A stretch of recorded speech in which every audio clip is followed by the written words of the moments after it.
Chỉ có lời thế này.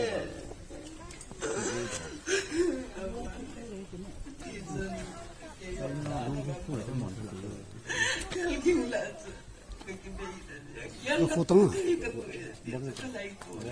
nó khô là chúng em chứ đi khô đi thì thật lắm ngoài rồi sẽ khô này Sepang kat sobat bunda kat betul. Ai kuat dah beta. Ai bapa lo so khai dok lo het so pipau kasih. An so ipitil so ham hislai ka tu ka het cit pun ki. So ka mu do la so ka se. Ai hela ka zi la se ti til ti lo ti ta ti umet ai ti ta zi so kyo ka le.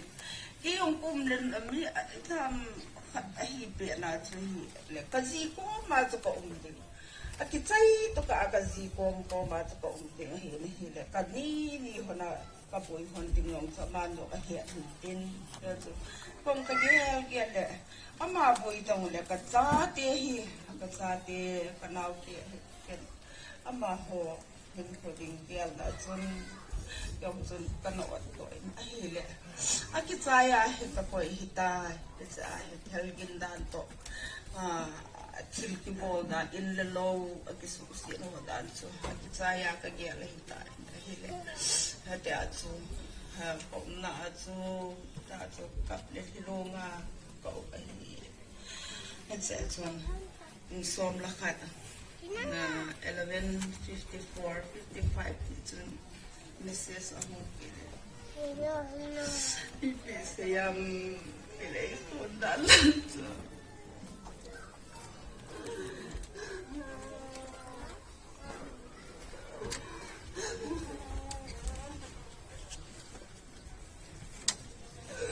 Thei khat kingon zamuti mi pi dingin sa his in abana OC cycle pa di zong si tain keso present pa zong la pe pe de ke pa mi de ma ngolo mi je OC cycle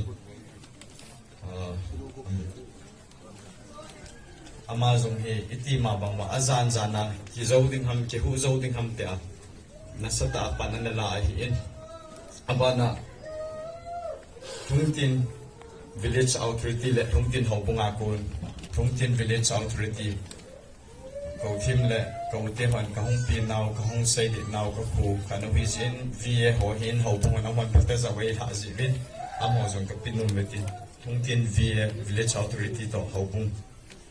ala thei ten pen hing la pi go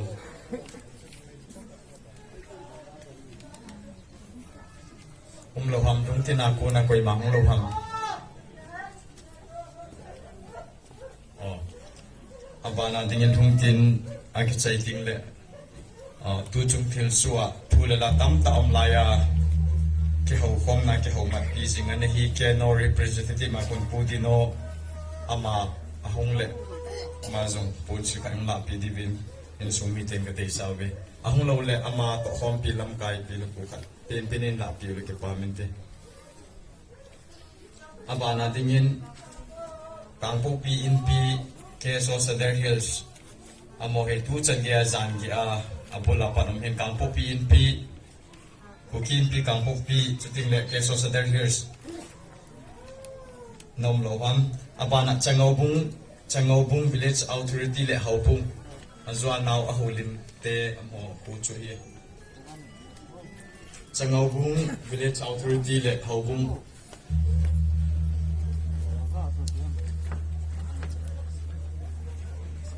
Nalita sandan yung puito in katil lalai kane kahitam lalai katil kayo kalking laso isa na kaso katil pinahila hindi na ko kasi ito na dami sisi ito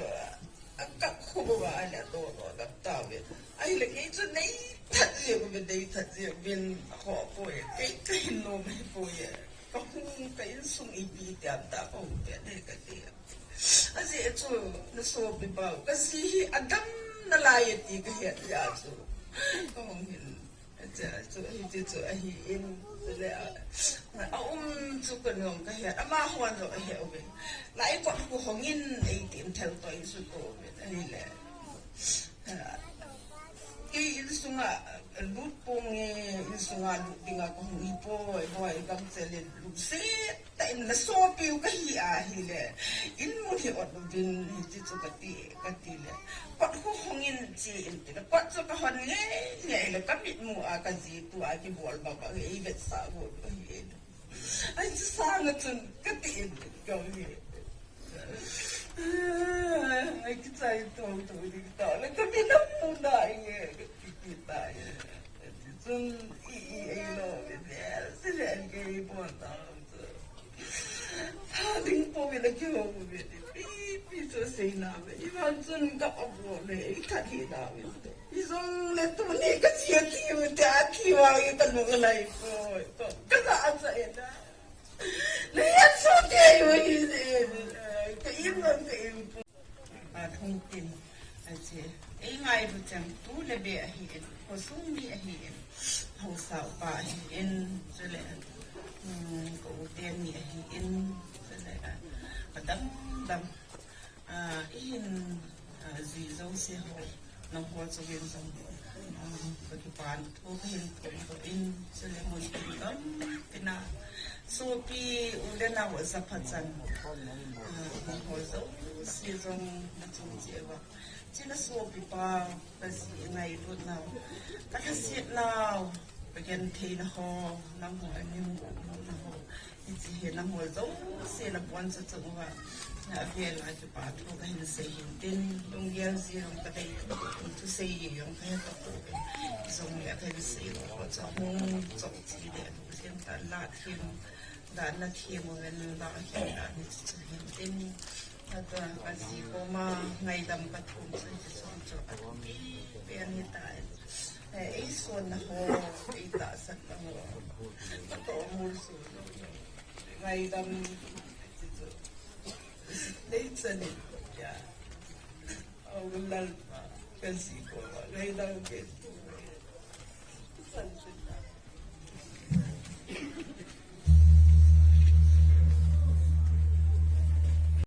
hiện tên hele các tổคนคิดจะกัน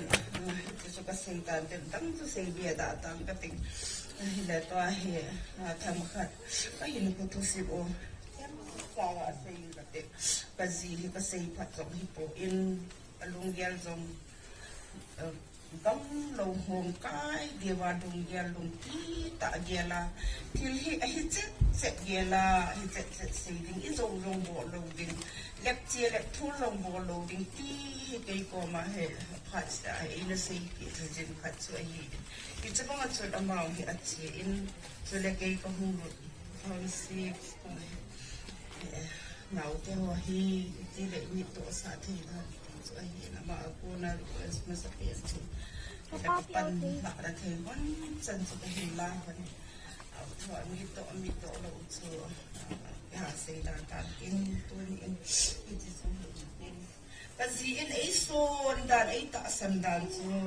ตัวนี้ไอ้ด่านเอาไว้ก็เป็นนายเลยก็ดำสุงาก็จ่าเตะก็ดาวเตะแบบกูโซด่านเตะที่ไอ้ด่านไอ้เตะที่ก็กีฬา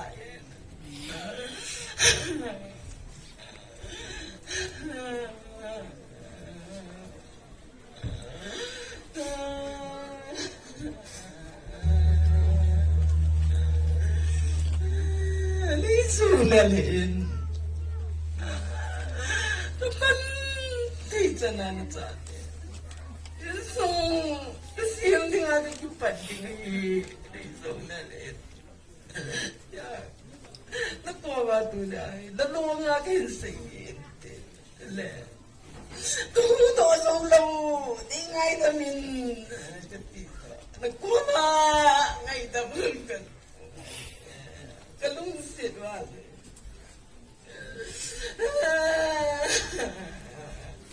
Itu ente, sule.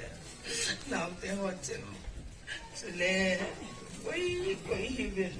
mahonzo. Ngai lubin. Kasi sodi ang anong po bitin. Isi tajam kinjong bon thei tu. Amin ho pat da tam ta ting. thu bùi gì ta hết xin đắng cái hình số nó mình tia hình thu mình cái tia hình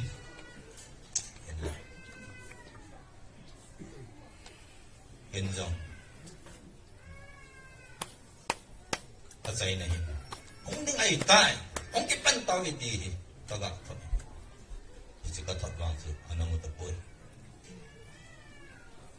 hết dừng tập bồi nói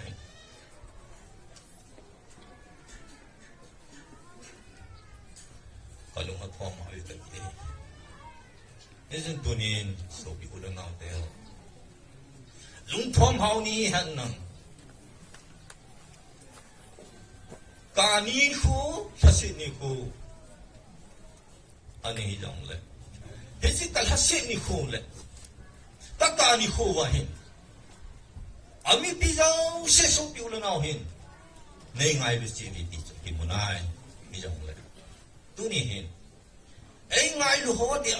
la hin, api dom kita le, azau lu ho chung, ngau ko hin, anu ni vitin hilu hin, nè, sahat pabiar pa, chung apa hin ho, iyo hin, sung lang ako ni,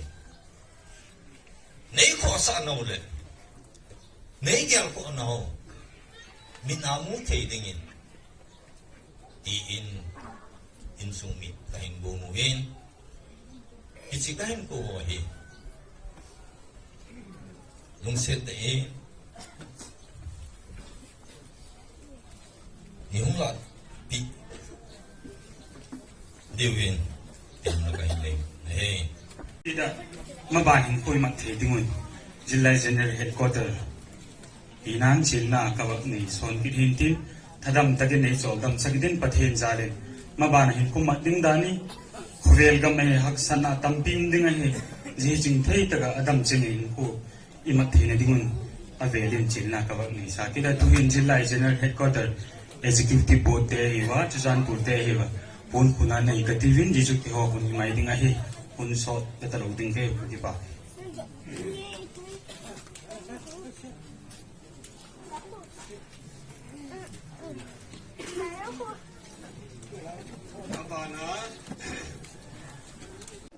ngai mi ti za ni ama thalang dong ama hi ti koi dong ni tai ti che hin pathin thu bible si na chung sang ki ti pi ti se ti pai ne ka pai ti se do hong ki tu le ki je chung bible chang bu khat ni sim lo ten ama sa te in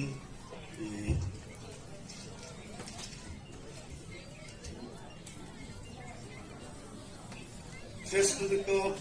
li sang som na thum apa ana su sim sim te so pi te ho ki na be mi to ho pa nga no ho lung sama no lu ni ni ai mu mit te ho thu to hello wa dom ding dong boy hun chu asot mamata ahin la tuni hi ka so pi pau long chung a hin ka gen lo go hi le ka gen lo a hi le I het thiên lâu nào I bol điều hi be di hi jegen các kisik long na din ka so pa long chung hin holim di ka he các gen non pen chu ai ho ai pau ki het ki zo se hi ka request non pen chu I gel ting lo a hi den I ki pil sak je go hi den mi khat a thia hi le akipak au mo jehi koma kipak dinga hipo izin iveya pau kibat pilo agam meite lam te helang alon asan te helang amao hi kipak dinga hiba jeje ka chun thil ibon masangun le nampi na sem helang banglam lam hitale isek masangun ibol diu hi Haten gel hitiu katinoma azik chu tulai hin mi hen hi koma asopia sanga bunglo ampo jeje ka chun lung phate gel hitiwin ko ihiwa tulia ka sopi pau long chunga hin kichamna jong le pilna ei pichet helang ki thao hin i phat som na diu poi ti hile he che leo hen ka do ya je ka chun ka so pi pa long chung a hin tunia anu se now min thang a he aloi nu a he a cha te ho a hi wa chu le in sung mi te zo se lung neo lovin i so pi pao be hi el in sunga dinga ki wai hom na hoi zo dik na dinga pathin ni yung pe hi ti hi he chi leo hen ti hi ka hung tiam no ma tu hin ka in ma mau ti et sangan YP People Council Eastern Bloc YBA President Pu Pau Cha le VPC Eastern Bloc General Secretary Pu Thin Lamin pon hi hung khu helang jisu ka hun chai nau hi han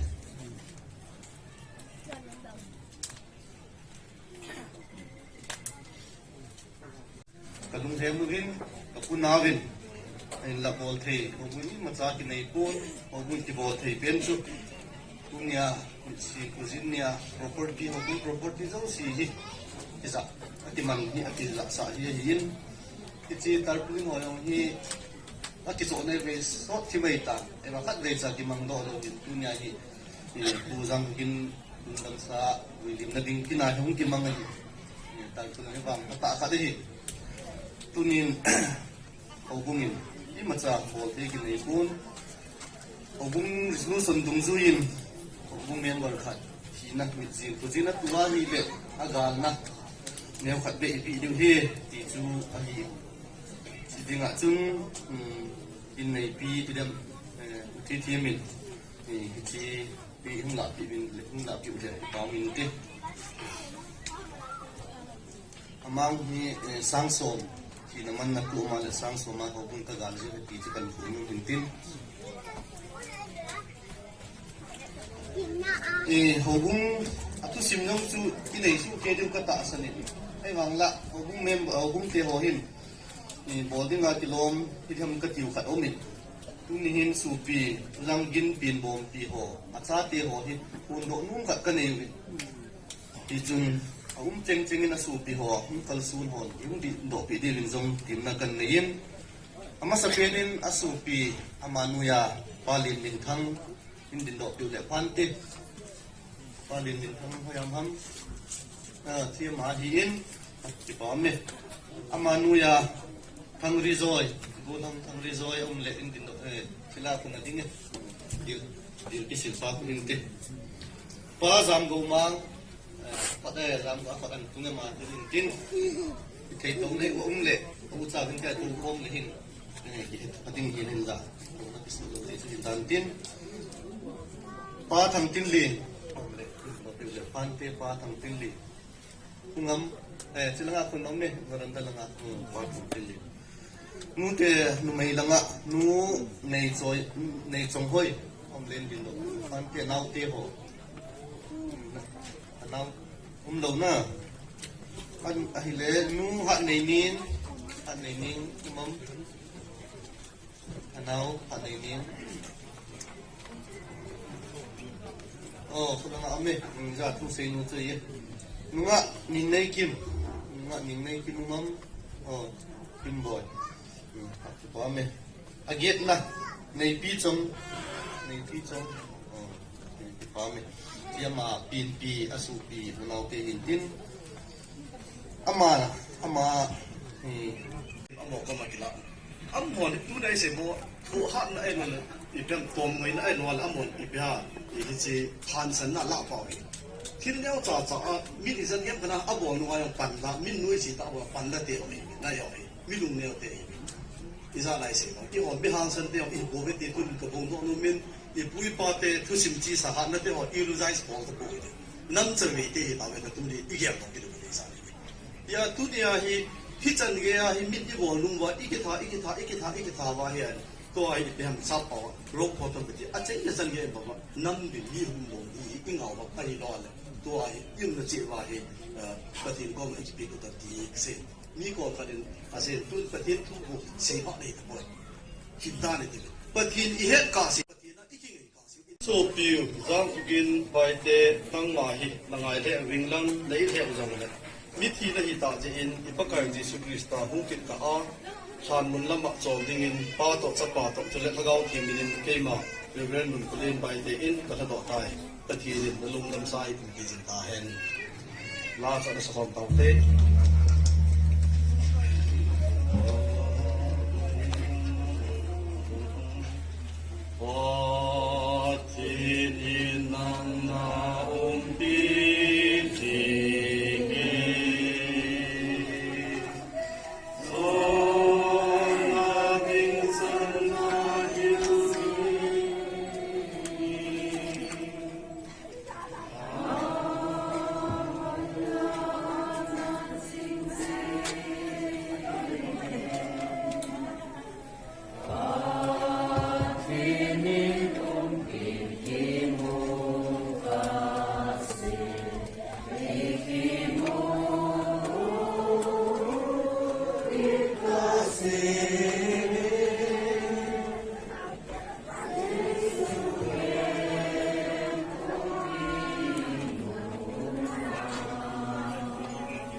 hin thu tâm tất cả sự nộp của mình thì lòng này tâm tất xin xếp buông cái tim thổ linh long cái thiên bún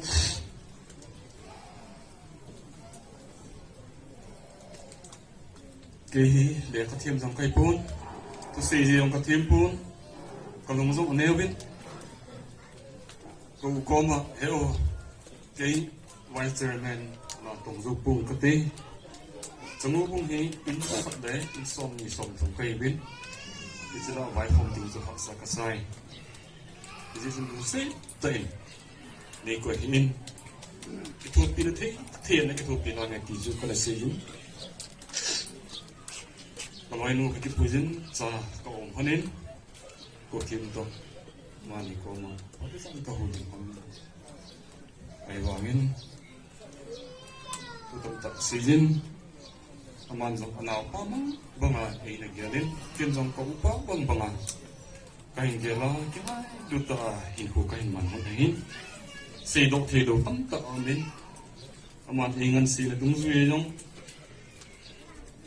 alung de bangin na ka tong do zo pun ke yong ala sam de ing izin tuni hin ko win trong lúc cũng hậu sao anh cũng nhà kịp bắt tôi đi chân kia nuôi nhà na cái hình to không phần cái tóc cái thầm cái hin lùng hay lâu na tắm tắc cái bò độ đinh rồi thế này anh đi bằng azong công đồ là tắm tắc đinh miền cái tóc seni diễn xuân tôi đi hin theo nangin cái này pinta ni mình chạy hin cái dòng cái của sung còn hiện tại là họ sống tâm tập ổn định hay dùng nộp món á dùng hàng này tâm tập anh ổn định hay thì sau đó xí số mà ai dùng để dunia hay nang sung á còn tao về ô cái sự kia cái bol kia còn hiện tại là họ xí dùng xí tại những ngày làm tiếng nó còn tao về thì vui kiến vai còn tao mà cái sinh động sang bên như trong những cái gì đó các ngày to là tu đi thì để lầu tạo đi phụ hệ thì chúng đi tầm cả tàu cái xe về đi họ năm thì đây là thì năm xuống đi là này จิตระเบียมีตั้งแต่กิจมาอินเดียรู้ว่าไอ้หอที่ตาที่มันไม่งานอะไรตัวไม่ตัวติดตั้งมือกระสายวิธีขัดเลยยุ่งกิจของตัวเส้นเดียฮีตาวไอ้ปั่นอีละฮีบุญขนาดขัดที่ตัวตัวบุญขนาดขัดบุญก็ไอ้ตัวเลยก็เสียงเงินตู้นี้ที่หงถึงบอกน้ามาจากภาษาที่ที่ที่ไอ้ที่ว่าไม่ไฟจะ搞那些的给往成不是提能提达到的，个地方的哎，个地方的。就是从以后hin，你 society 以那我能比和以那话以，给弄我们给他很难做的。都中间Facebook 啦，现在咱们都我们谁打，用了张图啊，就谁来做的。哎，那个谁弄最偏的了，啥的谁，we are on the same boat，以后我们看到都好比例话，都中인승은 기본 두나 기반에서 그 분화된 보존하는 인승 밑에 통토히 나지 아겔 팀로 딱딱 아겔 팀로 와와이 남카디히 나와 소비 올라나 이나빠 아기한테 이로나 바이 두니 아이 이디다 내자고나 용하던디 이런 이가도 이 다음은 저기 아이 이제 좀 이제 어떻게 보면 부산티아 티디 여기 뭐다 나오대 이 아카데 저 땡을 리디파인 볼데 와카데이사 티리베 데 와카데이사 이 그런 비디아데 이 같은 세는 좀 어떠세요? 이거 흰 한set 이 디바래. 가포랑 용아 타는 거 까마가 기타히 한산나 있는 라이브 나지. 하르기 헬단 칸르기 헬다이. 미컨 똑된 한산나 기디바 빙코리 제세티 아이도알레. 한산나 미 리디파인 기 볼감다이. 이건 마상라에 이부이 빠데 아기완 라이와 론 아니 기탄과 아기타나 파오히 220% 조레 한산나 일란 라이바 일라히 제 아산나 아기탄 이베트 가세. 네. 한산 내 기딘 에 작은 라인 가세 봉인 가세 논주 일라가 건라 바이 칸 홍민 봉의 호만 반 두칸에 반 홍보 아모데 간사 에디 노시다니 볼게 아토 이게 알도데 파티엔들이 토니 티엔들이 아데인 이거이 기딘 볼네 라가 비 포도네 이거이 도데 웨다 이소페 바오해 이제 좀 힐라이나 데데 인조인 제티 아hu 리바이 아깝로 그 사이 뭐 엄마마이 아마딩이 아문문나 히 타오피라 아만나 이세고 민라야 kalunti maung kinang khatso 1997 laya lady lenchi ki dekhat achan princess diana ta ki menthal ama kare istena le chibu ama nu bi achan nu chi zo na u pin ta ki ki sima ka sim bai lady lenchi ki doi ala u pe tha pani pathi ki zo hum ke ba le ile ala ni khati aki khom na wa ka taw khom na wa a se de hi bi be ta le lengte ichi UK England lengte Royal Family amon na taw ki ri hi ichi yan tawla ai den hu ta ai le lady lenchi ki princess diana hin achan nu chan e amoi chunga hi thugan thea thuam al amo za la athi ho te ho chan gi pun ta ka ri ta ma hin taw di ha sa ka sai cham mo du Royal Family da taw di ai la ma ki ham bol taw na zo na an ta kan taw ki ke pa den amo ka ngai da ma amo ka taw ki pa chen ka pu ni te ho du sin amang ai hi ti pa ka ngai to du ni ji ji be hi in te te na te ho chen dan si si mi kha chunga lu mo jing ki ti hi e ya de nga hi ma kon mo na hi ji chen ka tin cha te i la ka se ngin hi chi hi a zo na a hi ta inam sungwa na in sungwa de nga hi to mai ki tha na te ho hi ama mi ki ta lo zo a hi poi di ji he de mi ki ta ta hin a ki ta lai lai hi ti ki tha tha wa na poi ling isu tu ta ki hi tu ni in ki ngai to du te khong bi pi ta ti na kai ni hi chi chu hi chan kan chai le ti tu in ta mai thu man in achapa ta pen pa Mr. Paugunlal in din do pi le amin achapa Paugunlal Gracie Hingboy chong mom foto tin Miss Linda Nun name Linda mom foto tin aneu penu numpi lam nun hoi me hoi nu pati bin ki hon foto hinte chu ma rangin sa te ho hin tin kun ho bungin ngai lu bet sa na in member pa ho bung member ki na le ngai lu na bet sa nen kun hatin kan sil rim upa ya mang emi chairman to ko kung sa kansilpi tingte ko ko pat sin tin te fan kilap pe pe pan te Sepuh kusumite kusagulong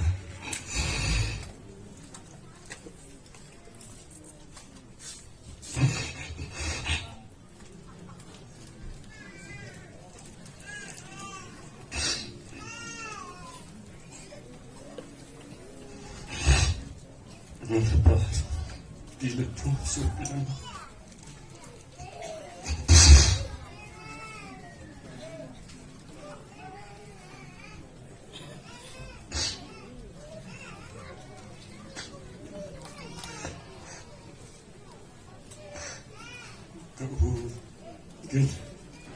Longdamsa video nakina panhinglap na sungai na tsinsipo kazana kan pungin tsinsipo kipatu kunsiye tindok loading long ai thipon tindok ni sa asma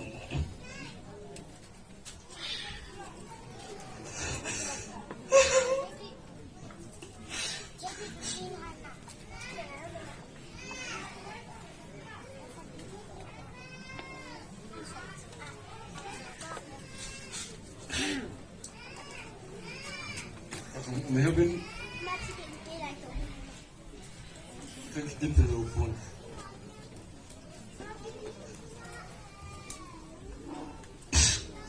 It is a pana, it is Zodan. People, but no feeling.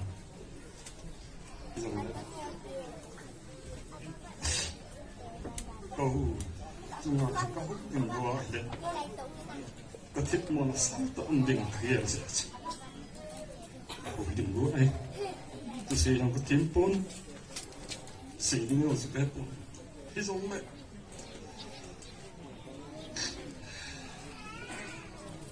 Kawin, cengupun, bidis auto di wajah mana ikan sakjihin, tunihin. Kalau ikut guru kisah ngah hudin thei tak amin. Tutin le kusung kahau sapuhi khat hi na in zan samta khan bekinin dia su ke main tunia kato khompi khanin keida ha ta dia su ke man jong in sumi tel a samna le lung mo na ki ngai lu na apuna le thu na lung sang nei lova pakadin ke ma le thu na nge tia pakada ki ngap diu no in sumi te pakai minati na khan hi samna le lung mo na pakai pathenin in sumi te jong tunia lamon de nga hung gam sumi te do se na bon saun pa pathen pathen na bu han lam ke man jong ka to khom pin e da ta ja ngai na ve sa na kun khat kal sil ke ma phat chan si tan te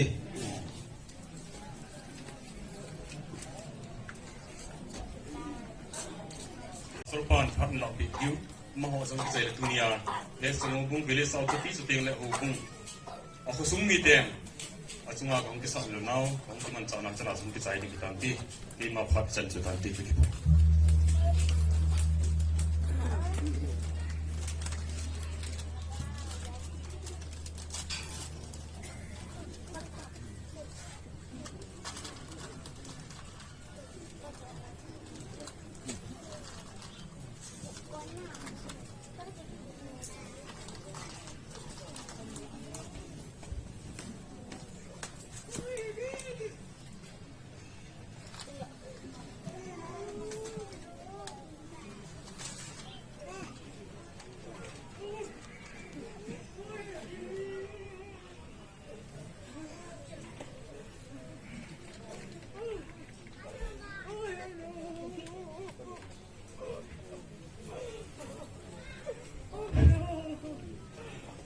Kipao min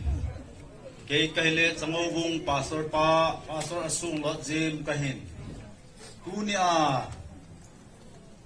kuzol sunga kau sapu kita banga ginei ta ginsat lela zan mang banga eda la naw ki kenjong kapuna le jengin li chun tungtin san gejin padelun unjong kana khuta bin izong le tuni hin keima thempu kahi ama kupai pu hi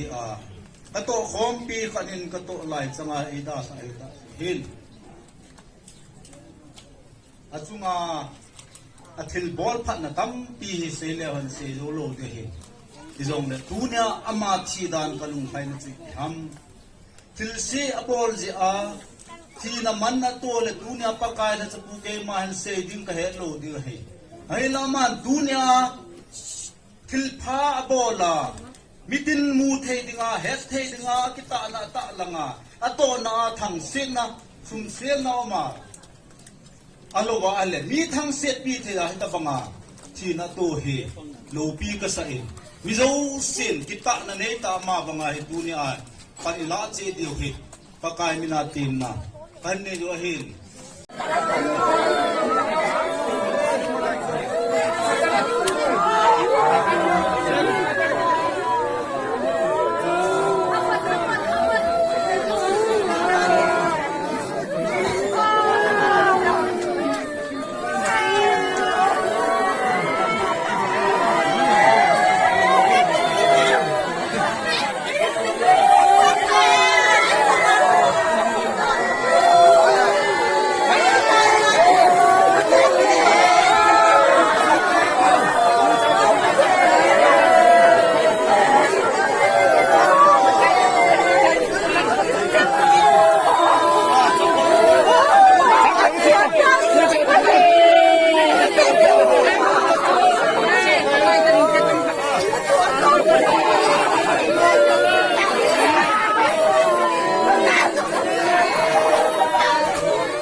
VPC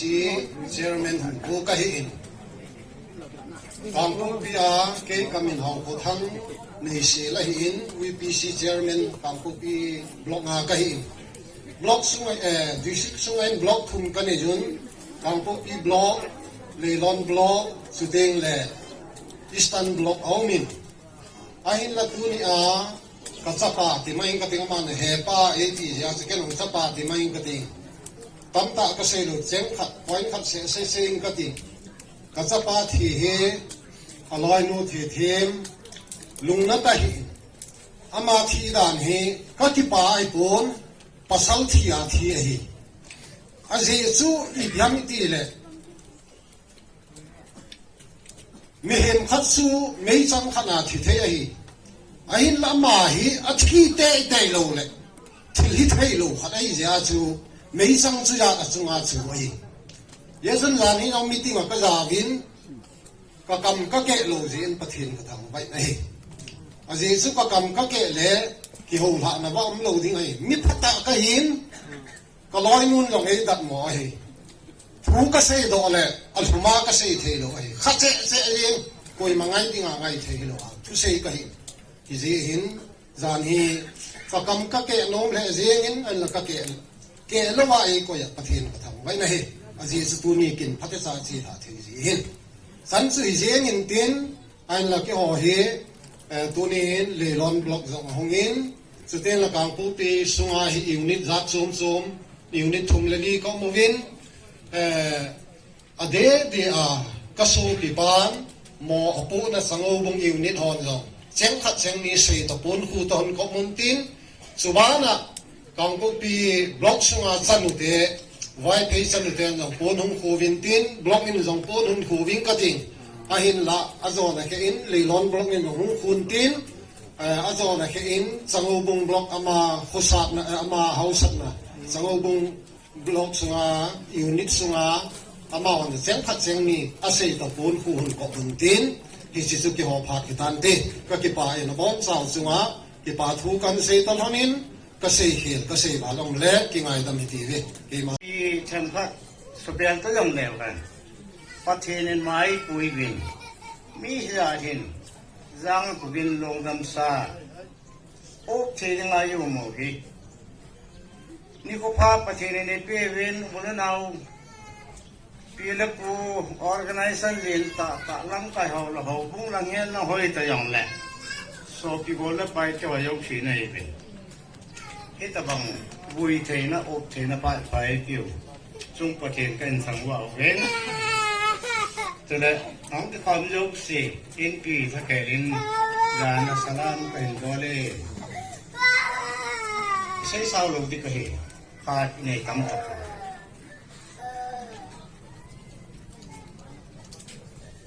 ta phát lâu thì mình cái tiếng ta sắp bằng là lại chứ cái này chỉ phê ta phát là ấy đó hả nấu chung ở hen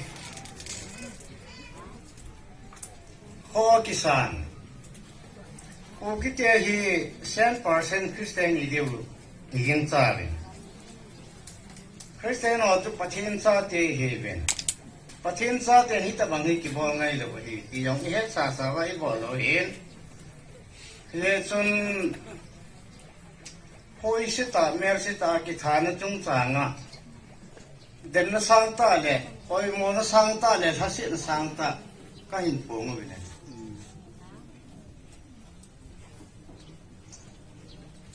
cho nên ở chỗ anh nói luôn giống anh xây tán thì thêm để anh áo tia hiện là cha tia hiện in sung mi hả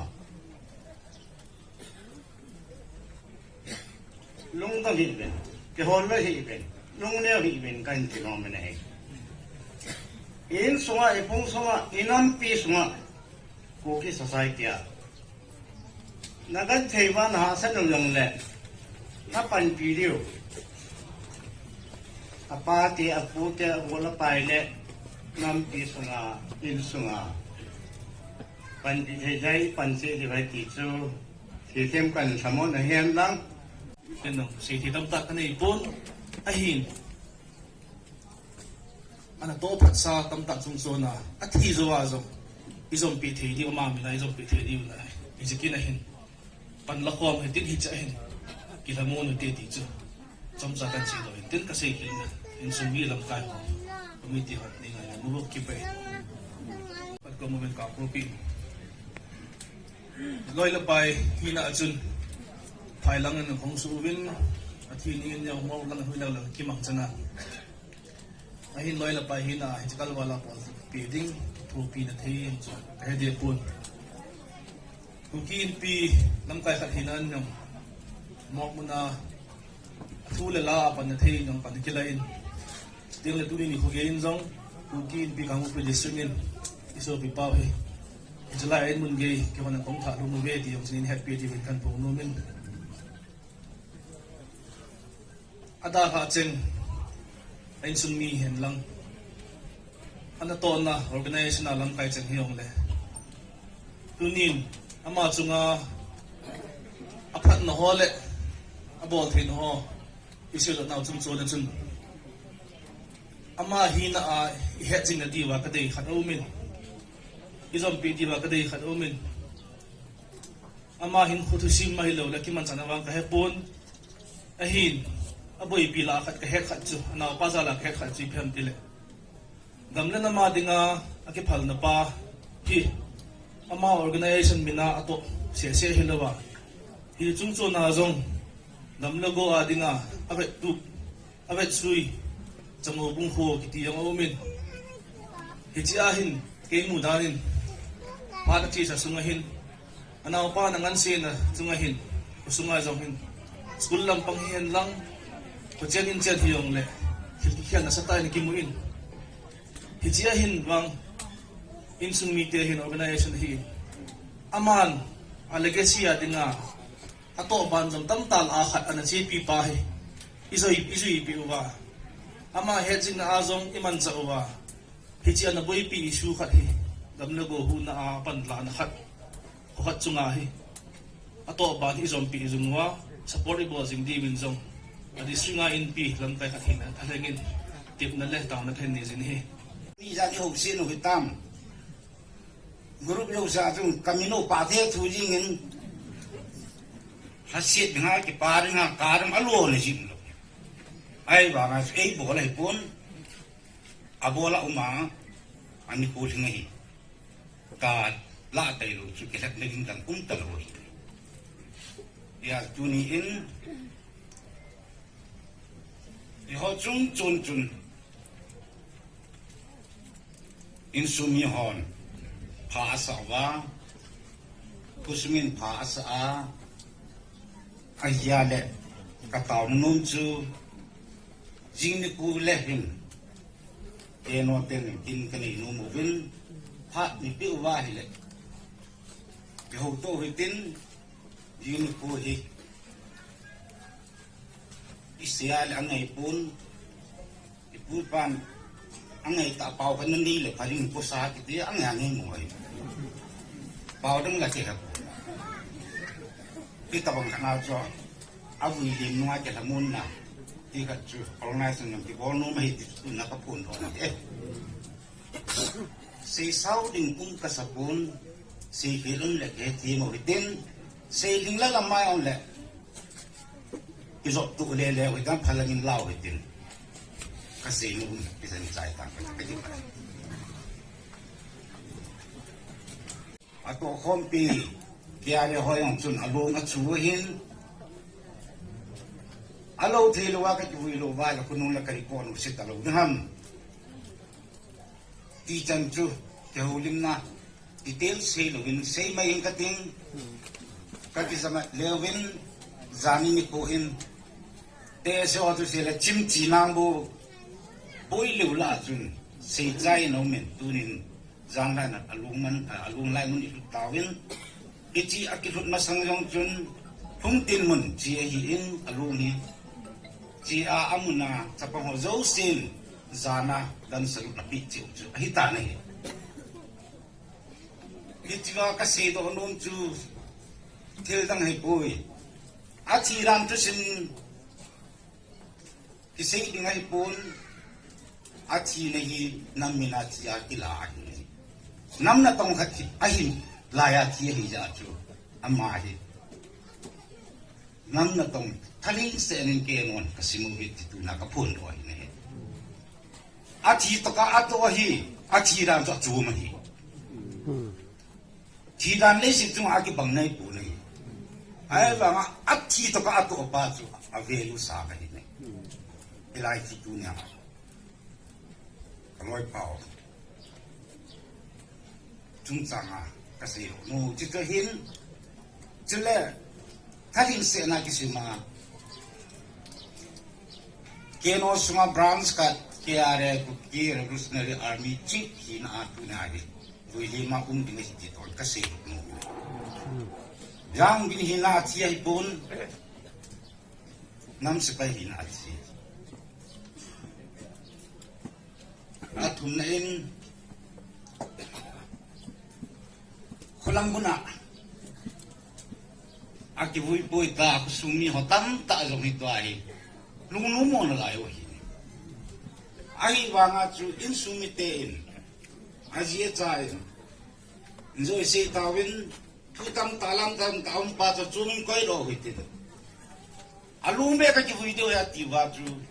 tingai ton lu nei ta nei nam pi chi ro la chu alum ni ama thum thi ai pu ai wa condition ji a chu athum chu ki san pi a tu nai lai ni lu no ti ka sei ro nei i chu het thim lo vai le thu la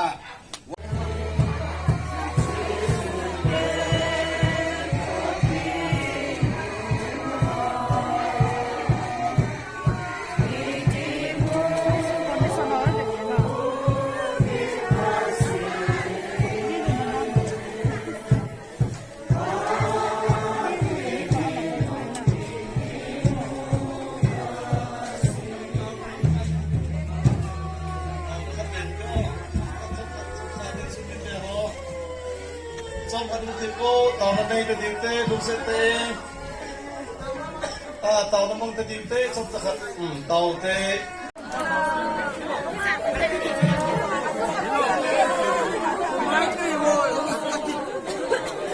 ngai na het te ngai ha saki di tuai ran na me thum ai le chu hom ngai tu ma hi long la pha ta chu ngai na mi het te bin ngai ngai ni bai saki te ngai lo pia a chu ma se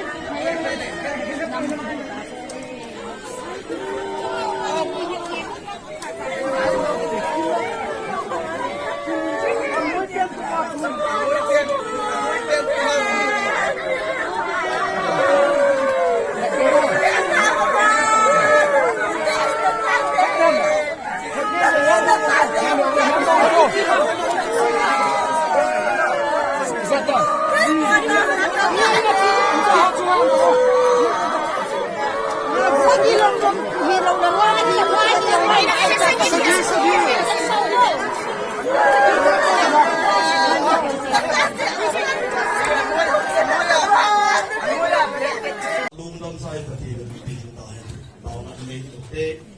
pakai ke boleh patut saat kita ni nawa boleh hui aku ni nama event we pakai